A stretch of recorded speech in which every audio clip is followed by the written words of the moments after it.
thing. So it's good that students are getting practice. Eddie, and I congratulate you for getting value out of it. The more you practice, the more you will recognize just how valuable it is. The Buddha, in fact, calls it great fruit, great benefit. And if we continue to practice correctly, we will continue to gain in that great fruit and that benefit. But it's easy for students to slide back into their old habits. And so it's really valuable to check in on a regular basis, both with a good teacher or a good friend, a Kalyametta, and also friends in the Sangha. That what we're wanting to develop is the, let us say, the mentality to stay in the Dhamma, to think about the Dhamma, to practice the Dhamma, to talk to others about the Dhamma, to become immersed in the Dhamma. And in fact, that's what the word stream entry means. Have you ever heard of that word, stream entry or sotapan? Yes. Yeah. That's what it means, is to become immersed in the Dhamma, in the teaching of the Buddha.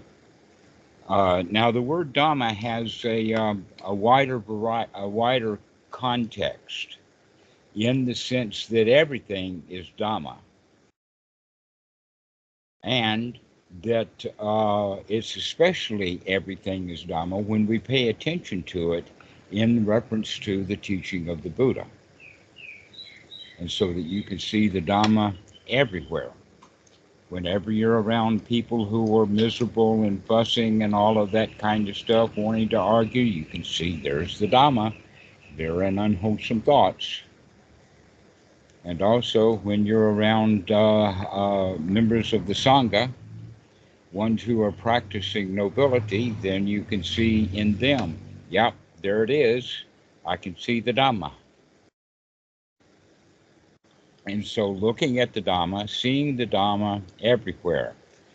One of the references that I make on a regular basis is that we all live in paradise. Just some of us know it, some of us don't. But that paradise is Dhamma. And you either know that you're in the Dhamma, that you're in paradise, or you don't. And most people have spent their whole lives trying to seek paradise, trying to find something, and are quite unhappy and miserable sometimes because they can't get what they want. But when we stop wanting and looking for what we want, we recognize already that we're in paradise. But we have to also be reminded of that on a regular basis until it's really ingrained, until that becomes what you could call second nature. The habit is that everything is okay. The habit is that we're in a paradise. Everything is fine. Everything is okay. Not a worry in the world. And so we practice that to ingrain that, to instill that in the mind, to come out of our unwholesome thoughts into happy, wholesome thoughts over and over and over again when we're in seclusion. And then when we leave seclusion, we want to seek out others who have that same mentality, that same attitude. Because if you're around ordinary people, those ordinary people are going to work their best to try to convince you what a hellhole this world really is. And almost always they will succeed because you were raised that way. And so we have to practice coming out of that mentality and then spend time with others in that mentality. This is why the Buddha started the Sangha in the first place. And for 2,500 years, 2,600 years, there have been literally hundreds of thousands, now in the millions, What I heard surprised me, that there's approximately on the planet Earth about 6 million ordained Buddhists, monks, and nuns from some country or another. And that's growing, and actually in China it's growing fast, because China at one time went through a cultural revolution where Mao Zedong did his best to destroy Buddhism. Guess what? He didn't quite do it very well. Many of the old temples that were hundreds and hundreds of years old have been rebuilt. Many of them back to the way that they were, only better. But they look 500 or 600 years old, where they're actually, the building is only about 35 or 20 years old. So anyway, this enormous Sangha that we have available, for people who are practicing in the West, they don't even know about it. They don't even know it exists, or they think that it's too foreign.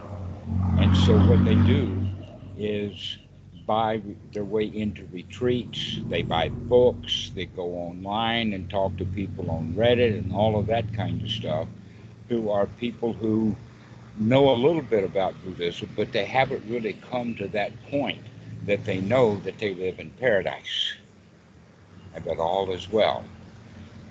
And so this is why it's good to find a real Sangha. We've got 2 groups on Skype and also on Discord, and we're getting a website together.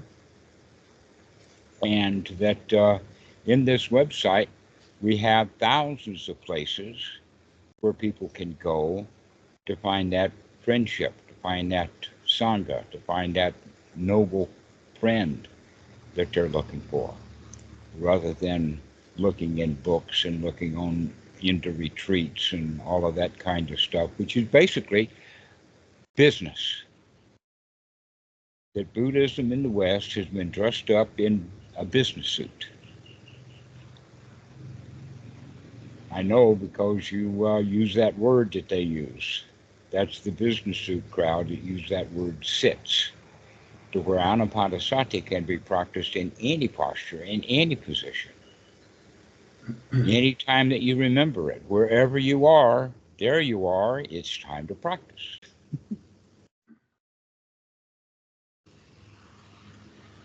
But in order to get started, it's good to set aside time, about 10 minutes at a time, 5 or 6, 7 times a day, and really get into letting yourself be okay.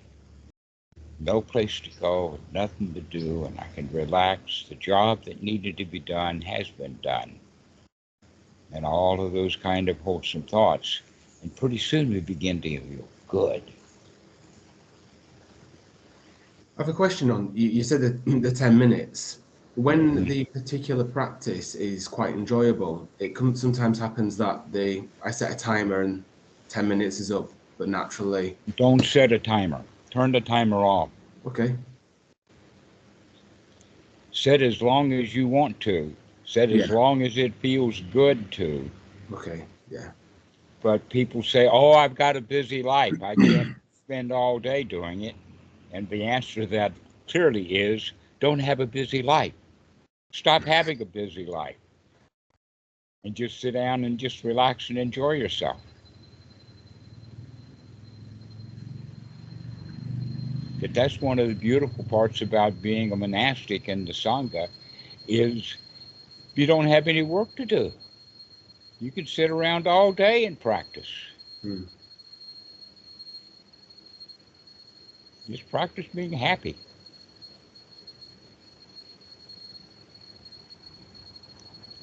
So you don't need a clock to say, oh, my 10 minutes is up. That's not a good idea. Because what that is actually is that, okay, now it's time to be miserable again. That in fact, the real point is to get yourself into such a good mood that you're happy, that you're free from hindrances, that you can apply the mind to the wholesome state, sustain that, the body is relaxed, you feel good.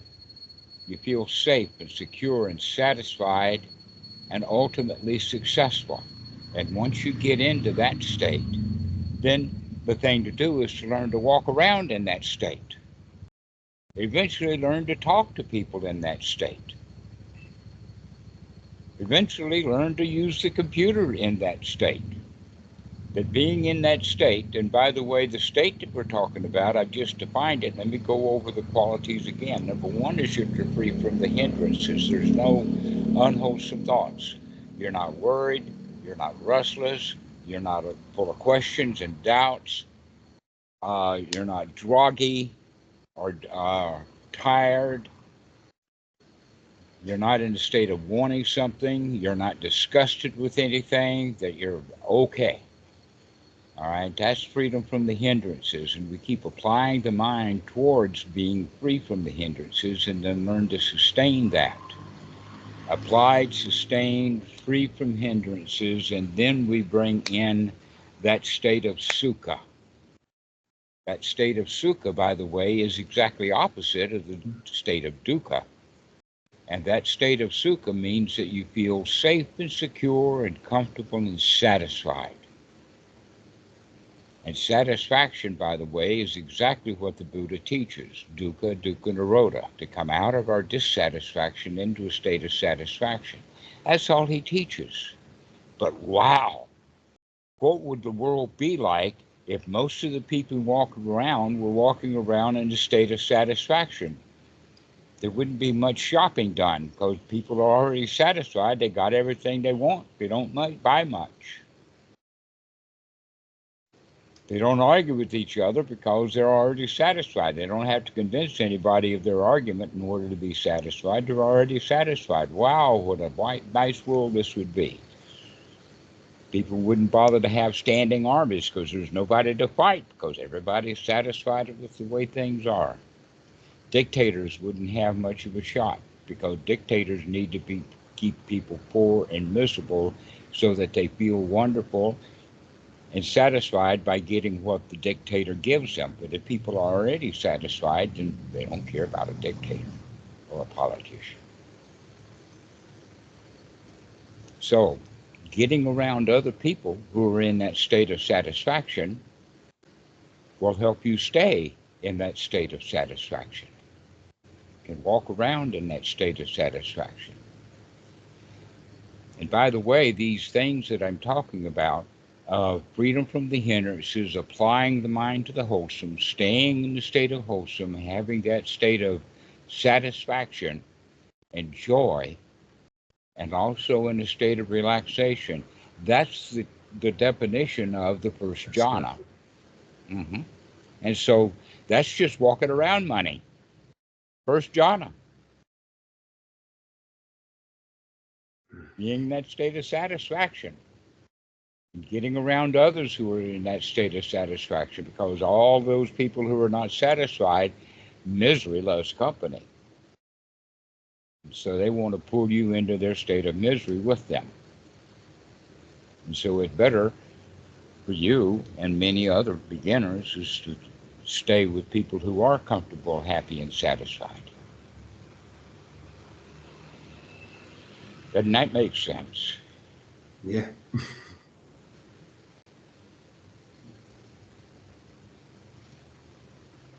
It's certainly a very interesting one because, yeah, I've definitely observed as using this practice, having less questions, feeling less desire to be reading Dharma books per se.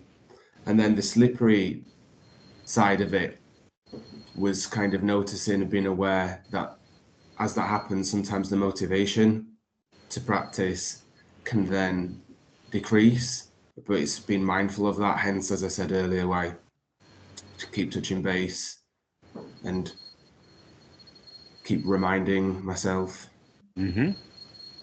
That's why we want to have a little bit of formal practices, because I can talk to you and then you can go off and say, yeah, I'm going to practice, and then you forget to, because of the way the world is and the state of mind we're in. So we need to actually spend about an hour a day actually rehearsing feeling good. Mm. Because look how much time you spend not feeling good. Yeah.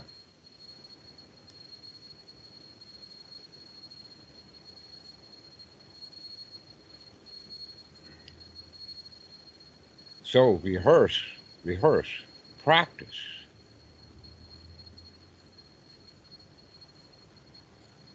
It's probably going to make for some short conversations with me, I think, because I don't really have too many questions, Well, which is a that's good just thing. great. Yes, that's great. Yeah.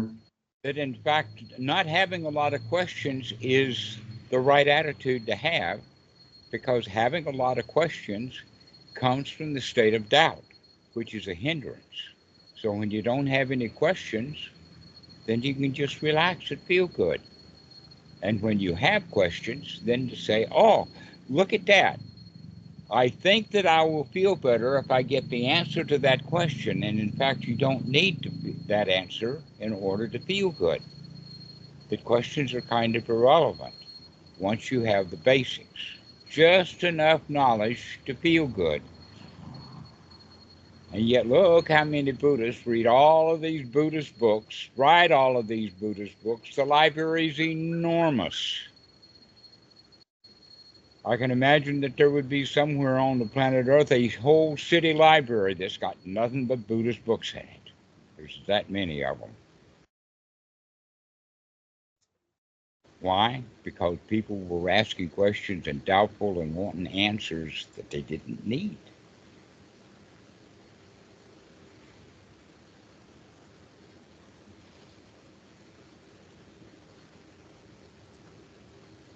So you don't have to ask a lot of questions. Just be happy. It's interesting as well, because even as you're talking there, I see like 3 or 4 questions come up in my mind, and I can drop them straight away because it doesn't really matter. It don't matter until we begin to have fun with the Dhamma. That's how we want to approach the suttas. Is we're not looking for information, we're looking to enjoy. Mm-hmm.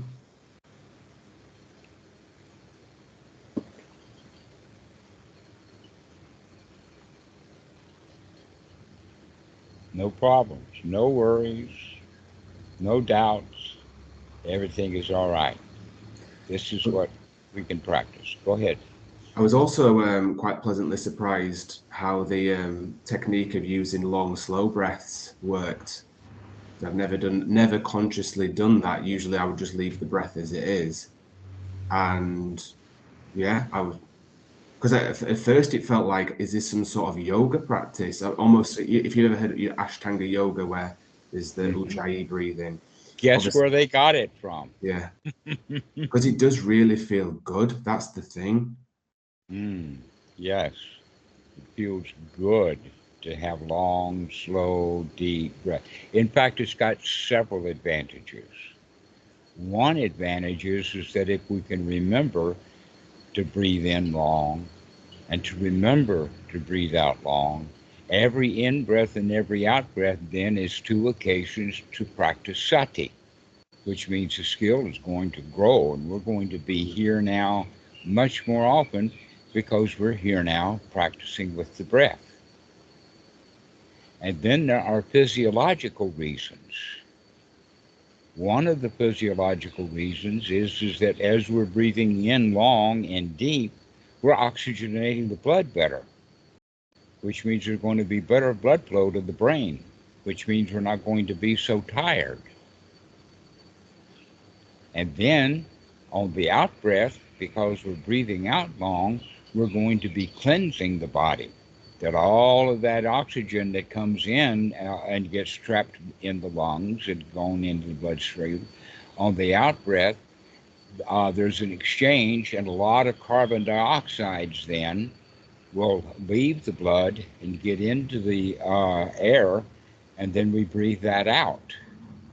Now, carbon dioxide, among other things, is when mixed with water, which the body is full of water, is an acid.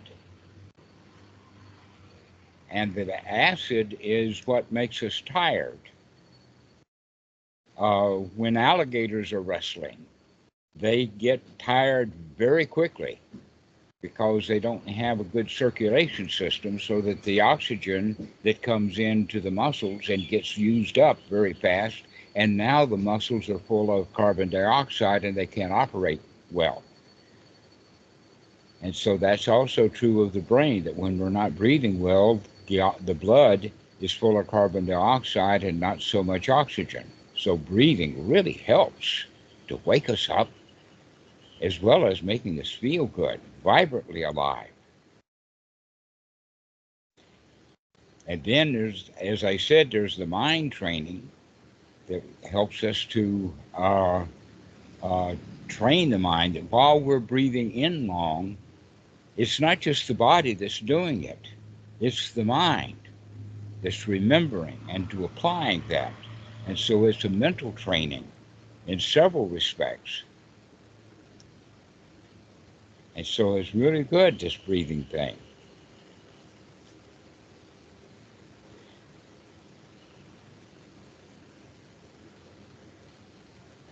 So practicing well, remember,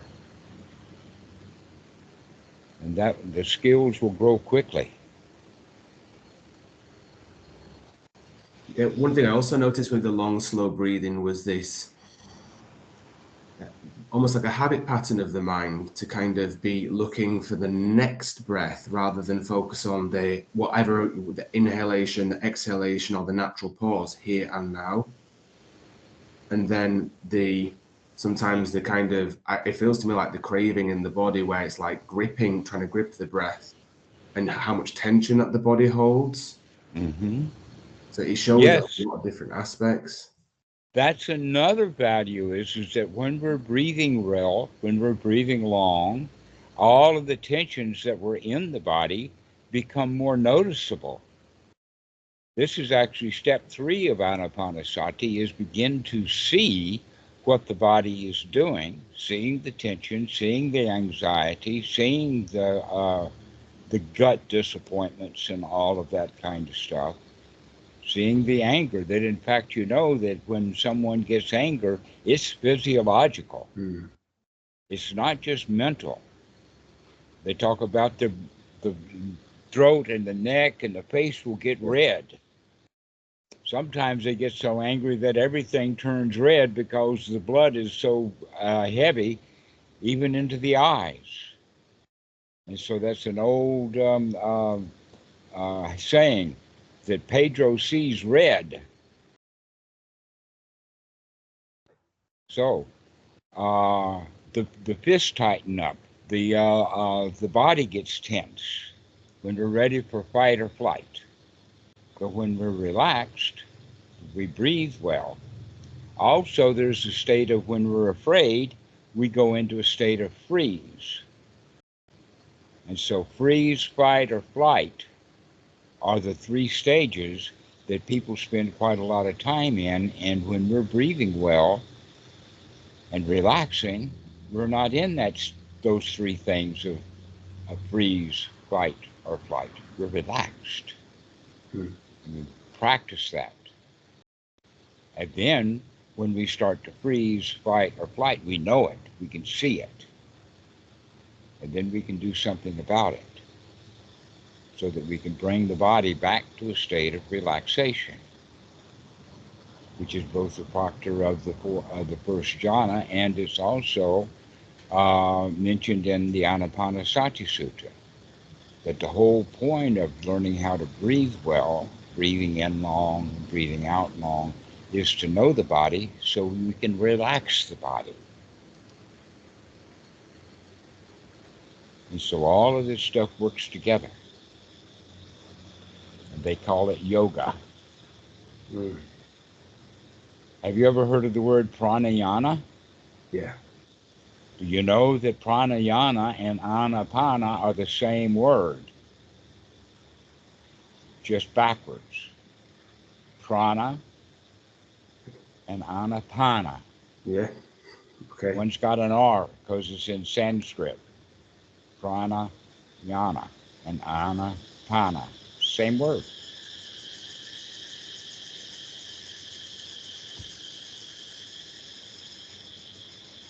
One is out breath, in breath, and the other one's in breath, out breath.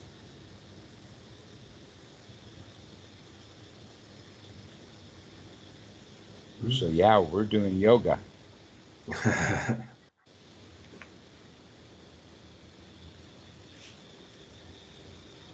Yeah, well, thanks very much for sharing all of this. I'm really feeling the benefit of it. So Great. You keep practicing, you'll notice how much better you feel. You'll notice how much life is enjoyable for you. So Eddie, we'll see you later. yeah, thanks very much, and enjoy the rest of your day. All right, you too. You enjoy this moment. Cheers. Yeah, take care. Bye bye.